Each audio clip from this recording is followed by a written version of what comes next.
নমস্কার, জয় শ্রীমা। আশা করি প্রত্যেকে ভালো আছেন। আমি চলে এসেছি আবার লাইভ অনুষ্ঠানে। যারা ফোন করার ইচ্ছা অবশ্যই ফোন করুন, এবং তার সাথে বলবো যাদের ডেট অফ বার্থ নেই তারাও ফোন করবেন, যাদের ডেট অফ বার্থ আছে তারাও ফোন করবেন। এবং প্রোগ্রামের শুরুতেই আমি আজকে একটা টিপস দিয়ে শুরু করছি। সেই টিপসটা মারাত্মক সহজ টিপস, কিন্তু মারাত্মক কাজে লাগবে, মারাত্মক কাজে লাগবে। টিপসটা হচ্ছে, যে কোনো কাজে যেই কাজই করে বা যেই কাজই করুক না কেন, জনপ্রিয়তা যেন তার বৃদ্ধি পায় এবং মনের যে বাসনা সেটা যেন পূর্ণ হয়। জনপ্রিয়তা বৃদ্ধি এবং মনোবাসনা যাতে পূর্ণ হয়, আজকের টিপস কিন্তু তাই নিয়ে। আপনারা এই টিপসটা করুন, খুব সহজ, খুব সহজ। কাজটা করতে হবে মঙ্গলবার, স্নান করে শুদ্ধ বস্ত্রে এবং সঙ্গে বলবো শুদ্ধ মনে বিশ্বাসের সহিত, শুদ্ধ মনে বিশ্বাসের সহিত কাজটা করতে হবে। 108 বার ক্লিং মন্ত্রটা উচ্চারণ করুন। 108 বার ক্লিং এই মন্ত্রটি উচ্চারণ করুন। স্নান করে শুদ্ধ বস্ত্রে শুদ্ধ মনে আপনারা ঠাকুরের সামনে বসে প্রত্যেক মঙ্গলবার 108 বার করে ক্লিং কথাটি উচ্চারণ করুন। দেখুন আপনার যে জনপ্রিয়তা, সেই জনপ্রিয়তাটা কতটা বৃদ্ধি পাবে। এবং বলার পরে কিন্তু নিজের যে মনোবাসনা বা নিজের যে মনের কথাটা সেটা আপনারা জানান। ক্লিং বলার পরে নিজের যে মনোবাসনাটা আছে সেই মনোবাসনাটা জানান। দেখুন পরিপূর্ণ হয় কি না আপনার মনের বাসনা। 100% গ্যারান্টি পরিপূর্ণ হবে। তার আগে একটা ফোন ধরে নি, দাঁড়ান। হ্যালো, জয়শ্রীমা। হ্যাঁ, কোথা থেকে বলছেন?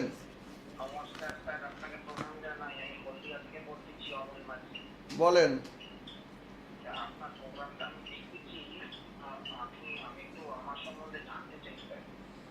ডেট অফ বার্থ বলুন।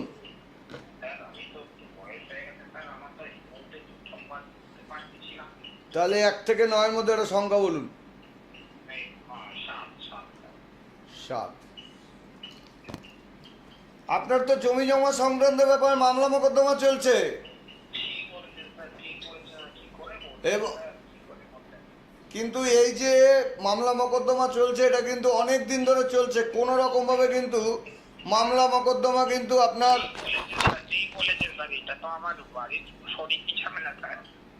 শরিকি ঝামেলা, তাই তো? হ্যাঁ স্যার, ওই জন্য বহু দিন ধরে আর পারছি না স্যার, কোর্টে ঘুরে ঘুরে। মানে আপনার কি বাড়িটা কি বিক্রি করার জন্য চেষ্টা করছেন? বহুদিন ধরে স্যার, বহুদিন ধরে কেস কামানিতে আর বিক্রি হচ্ছে না স্যার। তাহলে একবার আপনাকে যোগাযোগ করতে হবে। বাড়ির যে মাটি সেই মাটিটা আনতে হবে। আর যারা যারা স্যার একটা কথা আমি বলতে চাই স্যার, অ্যাকচুয়ালি আমার বাড়ির পাশের একজন গেছে আপনার চেম্বারে, ওই আবার বললো যে স্যারের কাছে যা। আমি ফোন পাচ্ছিলামই না, মানে আপনার ফোন পাওয়া তো ভগবানের ফোন পাওয়ার মতো স্যার। আপনার ফোনের লাইন সারাক্ষণ বিজি স্যার, আমি একটুও পাই না। যে কি যে সৌভাগ্য আমার, আমি আপনার ফোন পেয়েছি মানেই আপনার আমার প্রবলেম যেন সলভ হয়ে গেছে, এরকমই মনে হচ্ছে স্যার। ঠিক আছে, আমি যেটা বলছি সেটা আগে আপনি শুনুন। মেন কথাটা হচ্ছে, আপনার যে শরিক যারা আছে তাদের প্রত্যেকের নাম নিয়ে আসবেন। আচ্ছা স্যার। আপনি তাদের প্রত্যেকের নাম নিয়ে আসবেন, আর বাড়ির যে মাটিটা সেই মাটিটা নিয়ে আসবেন। আপনার যে মামলা মোকদ্দমা এতদিন ধরে যে চলছে, ঠিক আছে, এই মামলা মোকদ্দমা থেকে আপনি মুক্তি লাভ পাবেন। আমি এটা জোর দিয়ে দৃঢ়তার সহিত বলে দিলাম। কিন্তু এটা তো অনেক দিন ধরে চলছে। এতদিন ধরে আপনি কি করেছেন? হ্যাঁ, অনেক জায়গায় গেছি কিন্তু হয়নি স্যার, অনেক জায়গায় গেছি। তা আপনাকে কি কেউ আগে বলেছে যে আপনি আপনার নামটা বলার পর একটা সংখ্যা জিজ্ঞাসা করার পর যখন আমি বললাম, আমি তো অবাক হয়ে গেছি, আপনি কিছুই শুনলেন না, শুধু সংখ্যা দিয়ে বলে দিলেন। সেটা বলে দিলাম না, সেটা শিখেছি তাই বলতে পেরেছি, না শিখলে কোথা দিয়ে বলতাম? হ্যাঁ সেটাই তো, সেটা তো বটেই স্যার, এটা সবাই পারে না। সবাই পারে, ইচ্ছে করে না, বলে না। যাই হোক, যেটা মেন দরকার সেটা কিন্তু অবশ্যই, যদি আপনার বাড়ির বাস্তু যদি খারাপ থাকে অনেক সময় কিন্তু জমি বাড়ির সমস্যা মেটে না। হ্যাঁ স্যার। হ্যাঁ, ওই জন্য আমি বারবার বলবো যে নিশ্চয়ই আপনাকে আরেকজন বলেছে আমার কথা, এমনি এমনি বলেনি। হ্যাঁ হ্যাঁ, আমার হ্যাঁ। বাড়ির পাশেই একজন বলেছে, গেছিল, তার খুব তাড়াতাড়ি মানে 1 মাসও যেতে না যেতে তার সমস্যার সমাধান হয়েছে বলেই তার আপনার কাছে আসে। আচ্ছা ঠিক আছে, সেটা কথা না। যখন সে বলেছে তার তারও তো একটা দাম আছে আমার কাছে। আপনি যখন মুখে এই যে ফোন করে কথা বললেন, এতে কাজ হবে না, কাজটা আপনার প্রয়োজন তো। না না, আমি আসবো স্যার আপনার মেচেদা চেম্বারে খুব শিগগিরই। আমি আর পারছি না স্যার, এত কষ্টে ভুগতেছি না, আমি বলতে পারছি না। ঠিক আছে, আপনি মেচেদা চেম্বারে আসবেন, আমাদের বুকিং নাম্বার যেটা আছে সেটা অবশ্যই ফোন করে নেবেন। কিন্তু আমি যেটা বলছি যে এই যে হ্যাঁ, জমি, হ্যাঁ। যে জিনিসগুলো আনতে বলছি অবশ্যই নিয়ে আসবেন। সেটা হলো বাড়ির মাটি। টোটকা বলে দেন স্যার। টোটকা না, আমি যেটা বলছি শোনেন, টোটকা ওটা ফটকায় হবে না, আসতে হবে, শুনে নেন কি বলছি। বলছি আপনি অবশ্যই বাড়ির মাটিটা নিয়ে আসবেন, যেই বাড়ির মামলা আছে। আর 200 গ্রাম মতো শুকনো লঙ্কা নিয়ে আসবেন। আচ্ছা স্যার। 3 প্যাকেট ধূপকাঠি আনবেন, ঠিক আছে? আর জোয়ারের জল আনবেন। এ কটা জিনিস আপনি আনবেন, হ্যাঁ হ্যাঁ, মনে থাকবে? একদম মনে থাকবে। দরকার পড়লে লিখে নেন, বারবার বলছি, দরকার পড়লে লিখে নেন। আমি মাথায় গেঁথে নিয়েছি স্যার, লিখেও নেবো। আসুন, ঠিক হয়ে যাবে, কোনো চিন্তা নেই। আমি জানি ঠিক হয়ে যাবে, আমি ফোন পাচ্ছিলাম না, আর যখন ফোন পেয়েছি আমার সমস্যার সমাধান হবেই। ব্যাস ব্যাস, ঠিক আছে ঠিক আছে ঠিক আছে, ভালো থাকুন। প্রণাম প্রণাম নেবেন। হ্যাঁ ভালো থাকুন, জয় শ্রীমা। হ্যাঁ, যাদের বাড়ির সমস্যা আছে, দেখুন, বাড়ির যাদের সমস্যা আছে তাদের আসতে হবে। দূর থেকে চিল্লালাম, ফোনে ফোন করলাম, চলে আসলো, এটাতে কিন্তু হবে না, এটাতে কিন্তু কাজ হবে না। হ্যালো জয়শ্রীমা। হ্যাঁ স্যার, আমি বনগা থেকে বলছি। আচ্ছা, কি নাম আপনার? আমার বিজয় মাইতি। বিজয় মাইতি, আচ্ছা। জন্ম তারিখ বলুন। জন্ম তারিখ স্যার 20/9/1983। 20/9/1983। হ্যাঁ বলছি স্যার, আমি আপনার কাছে গেছিলাম। আচ্ছা।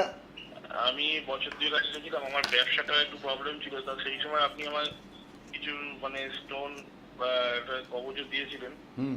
এবং তাতে আমার কাজও হয়েছে। ব্যবসাটা আস্তে আস্তে প্রথম 2-3 মাস পর থেকেই মানে উঠে গেছে। দাঁড়াও, তোমার সমস্যা নেই। বর্তমানে এখন ব্যবসার সমস্যা হচ্ছে, তাই তো? না, বর্তমানে ব্যবসার সমস্যা হচ্ছে স্যার, মানে হচ্ছে বলতে প্রচন্ড হচ্ছে। মানে তুমি ঠিক জায়গায় ঠিক আছে, তোমার আমি বলছি, তুমি সবার আগে যে পাথরগুলো দিয়েছো সেগুলো শোধন করো না, ঠিক বললাম? হ্যাঁ স্যার, আমি শোধনটা করা হয়। তাহলে শোধনটা না করলে হবে? পাথরটাকে তো শোধন করতে হবে। কতদিন খারাপ যাচ্ছে? তাও প্রায় মাস আড়াই মতন হলো। 2.5 মাস মতো হলো, তো এতদিন আমাকে ফোন করোনি কেন? না স্যার, চেষ্টা করেছি প্রচুর, কিন্তু আপনাকে লাইনে পাওয়া যায় না। যখনই ফোন করি তখনই দেখি। আরে আমার পার্সোনাল নম্বরে করোনি কেন? তুমি যখন আমার ক্লায়েন্ট, তোমার কাছে তো আমার পার্সোনাল নম্বর আছে। তোমরা সবসময় দেখি আমাদের এই নম্বরটাতেই ফোন করো। আরে পার্সোনাল নম্বরে ফোন করতে হবে, এই নম্বর তো সবসময় ব্যস্ত থাকবে। শোনো, আমি একটা কথা বলছি, ভালো করে শোনো। বৃহস্পতিবার করবে, একটা হলুদ শালু কাপড় নেবে। আচ্ছা সেই শালু কাপড়ের মধ্যে একটি গাঁঠ হলুদ, একটি নাভি শঙ্খ, 3টি হলুদ কড়ি, 3টা 1 টাকার কয়েন, আর অল্প একটু আতপ চাল দিয়ে, হলুদ সুতো দিয়ে সেটাকে বেঁধে মা লক্ষ্মীর সামনে রেখে পুজো করে ব্যবসার যে জায়গা, সে ব্যবসার জায়গায় সেটাকে ঝুলিয়ে দেবে। ভালো করে শুনে নাও, আমি আবার বলছি, যেটা বৃহস্পতিবার করবে, শুদ্ধ মনে শুদ্ধভাবে স্নান করে শুদ্ধ বস্ত্রে একটি হলুদ শালু কাপড় নেবে বা হলুদ কাপড় নেবে। সেই হলুদ কাপড়ের মধ্যে একটি গাঁঠ হলুদ, একটি নাভিশঙ্খ, 3টি হলুদ কড়ি, 3টি 1 টাকার কয়েন এবং অল্প আতপ চাল। এই কটা জিনিস মনে থাকবে তো? হ্যাঁ স্যার, মনে থাকবে, আমি লিখে নিয়েছি। কিন্তু কথা হচ্ছে, আমি আপনার সাথে একটু দেখা করতে চাই। আরে শুনে নাও, পুরোটা শুনে নাও। এবং দর্শক বন্ধু যারা আমায় ফোনে পাচ্ছেন না, তাদেরকেও আমি বলছি, আপনাদের যদি বিজনেসের পজিশন খারাপ থাকে, আপনারাও কিন্তু এটা করতে পারেন। যে বৃহস্পতিবার করবেন, শুদ্ধ বস্ত্রে শুদ্ধ মনে স্নান করে করবেন, খুব ভালো কাজ পাবেন। একটি হলুদ শালু কাপড় নেবেন, তার মধ্যে একটি গাঁঠ হলুদ, একটি নাভিশঙ্খ, 3টি হলুদ কড়ি এবং 3টি 1 টাকার কয়েন, আর সঙ্গে অল্প আতপ চাল নিয়ে হলুদ সুতো দিয়ে বেঁধে মা লক্ষ্মীর আসনে রেখে সেটাকে পুজো করে যে ব্যবসার স্থান আছে সেই ব্যবসার স্থানে ঝোলাবেন, অথবা ক্যাশ বাক্স যেখানে টাকা রাখেন, মালকড়ি রাখেন যেখানে, সেই ক্যাশ বাক্সে রেখে দেবেন। বুঝতে পারলে তুমি আমার কথা? হ্যাঁ, বলছি, আপনি মানে বন্যা থেকে কাছাকাছি কোনো ইয়েতে কি এখন বসছেন? তোমাকে সোদপুরে আসতে হবে ভাই, সোদপুরে তোমাকে আসতে হবে, সোদপুরে আসবে। সোদপুরে তুমি আগে যেখানে এসছিলে সোদপুরে ওই একই জায়গায় বসি এখন, ঠিক আছে? যে জায়গায় আগে বসতাম ওখানেই বসি, ওখানে তুমি আসো। এবং অবশ্যই শোনো, কি নিয়ে আসবে? 3টে বেলপাতা আনবে, 3টে বেলপাতা আনবে, একটা আতরের শিশি আনবে। কি বললাম বুঝতে পেরেছো? একটা ছোট কেও কার্বিনের তেল আনবে, আচ্ছা, মনে থাকবে? হ্যাঁ, আর 2 প্যাকেট ধূপকাঠি আনবে। আনতে এই কটা জিনিস কিন্তু নিয়ে আসবে। বেলপাতা যে 3টে আনতে বলেছি, বেলপাতা যেন কোনো ফাটা না থাকে, ফাটা ফুটো বেলপাতা যেন না থাকে। আর যেদিনকে আসবে সম্পূর্ণ নিরামিষ খেয়ে আসবে, না খেয়ে আসতে পারলে বেশি ভালো হয়। যদি না খেয়ে আসো, কিছু না মুখে দিয়ে আসো, তো চাটা খেতে পারো, শুধু চা খেতে পারো, কিন্তু সেক্ষেত্রে ভালো হবে। যাও, তোমার ব্যবসা আগের মতো আবার চলবে, কোনো চিন্তা নেই। আর পাথরগুলো শোধন করো। নিশ্চিন্ত হতে পারি তাহলে আমি? নিশ্চিত কেন? তুমি কি নিশ্চিন্ত হওনি এর আগে? না না, আগের বার তো স্যার ভীষণ ভালো ফল পেয়েছিলাম, কিন্তু এবার আবার ঢুকে গিয়ে আমার মুশকিল তা হয়েছে। তুমি তো ফল পাচ্ছ না, তুমি তো শোধন করছো না পাথরগুলো। পাথরগুলো শোধন করো, এর জন্য তোমাদের প্রতিকার আমার দিতে ইচ্ছা করে না। এই সমস্ত কারণে তোমরা দোষ করবে, সব টেনশন আমায় নিতে হবে। আগে পাথরগুলো ভালো করে শোধন করো, আর যে কটা জিনিস বললাম সে কটা জিনিস নিয়ে চলে আসো। যাও, তোমার ব্যবসা আবার আগের মতো হয়ে যাবে, চিন্তা নেই। ঠিক আছে স্যার। ঠিক আছে, টিপসটা করো, যে টিপসটা আমি বললাম, টিপসটা কিন্তু করো, ঠিক আছে? মনে থাকবে? হ্যাঁ স্যার। ঠিক আছে, ভালো থাকো, জয় শ্রীমা। এখন কিন্তু আর ফোন ধরা যাবে না, কারণ আমাদের সময় কিন্তু খুব একটা বেশি নেই। তবু আমি বলবো প্রত্যেককে বলবো, যাদের প্রকৃত সমস্যা আছে তাদেরকে বলবো একবার আসুন, সমস্যা থেকে বাঁচুন। অবশ্যই বাঁচতে হবে। আমার কাছে আসতে গেলে আপনাকেও খাটতে হবে। আমি সব করে দেবো এটা ঠিক, কিন্তু তার সাথে কিন্তু আপনাদেরকেও সেই কাজগুলো করতে হবে। ক্রিয়া কিছু দেবো, সেই ক্রিয়াগুলো করতে হবে। ওই আসলাম, দেখিয়ে চলে গেলাম, হয়ে গেল কাজ, আসতে হবে না। যদি প্রকৃত সমস্যা থাকে তবেই আসবেন, বারবার বললাম। আমি কাউকে জোর করে ডাকবো না যে আপনি আমার কাছে আসুন, দেখিয়ে যান। প্রচুর জ্যোতিষ আছে, যার কাছে ইচ্ছা যান, কোনো ব্যাপার নেই। কিন্তু আমি একটাই কথা বলবো, আমার কাছে আসতে গেলে কিন্তু একটু সিস্টেমভাবে চলতে হবে। সিস্টেমটা কি? আপনাকে যা যা ক্রিয়াগুলো দেব সেগুলো করতে হবে। দেখুন, আগে আমার ক্লায়েন্ট, তার ব্যবসার জায়গা নষ্ট হচ্ছে কেন? সে পাথর যেগুলো দিয়েছি সেগুলো শোধন করে না। তো শোধন করতে হবে, তো নাহলে কী করে কাজ হবে আপনার? শোধন না করলে? শোধন আপনাকে করতে হবে। শোধন যদি করেন তবেই কিন্তু কাজ হবে, শোধন না করলে কিন্তু কোনো রকমভাবে কাজ হবে না। এটা আমি জোর দিয়ে বলতে পারি, কোনো রকমভাবে কাজ হবে না, এটা মাথায় রাখতে হবে। অনেক সমস্যা মানুষের থাকে, অনেক সমস্যা। আমি জোর দিয়ে বললাম, যে কোনো সমস্যা একবার আসুন, সমস্যা থেকে বাঁচবেনই, কিন্তু নিয়ম মেনে চলতে হবে। আর তার সাথে প্রত্যেককে বলবো, আপনারা 40 বার করে হনুমানজির নাম করুন, 40 বার করে, এবং ভগবান শ্রী রামচন্দ্রের নাম 3 বার করুন। মানসিক জোর না বাড়লে কিন্তু কোনো কাজ করা যায় না, মানসিক জোর কিন্তু বাড়াতেই হবে। প্রত্যেকে যার যেই দেবদেবী প্রিয় সেই দেবদেবীর নাম সাদা কাগজে লাল কালি দিয়ে লিখুন, 11 বার, 21 বার, 51 বার, 108 বার। যারা মারাত্মক অন্য কষ্টে ভুগছেন, অন্য জুটছে না, তাদেরকে বলবো মায়ের পা মেলা ছবি আপনারা রাখুন, 100% আপনার ঘরে অন্ন জুটবে, 100%। আর যারা আমাকে সত্যি দেখাতে চাইছেন তাদেরকে বলবো, এই কটা জায়গা আমায় পাবেন। কোথায়? বর্তমানে পাবেন, পরবর্তীকালে আবার আগে যেরকম বসতাম সব জায়গায়, সেই সব জায়গায় পাবেন। এখন সোদপুর, দমদম, মেছেদা, কৃষ্ণনগর, বর্ধমান, শেওড়াফুলি, এই কটা জায়গায় কিন্তু এখন আপনারা পাবেন।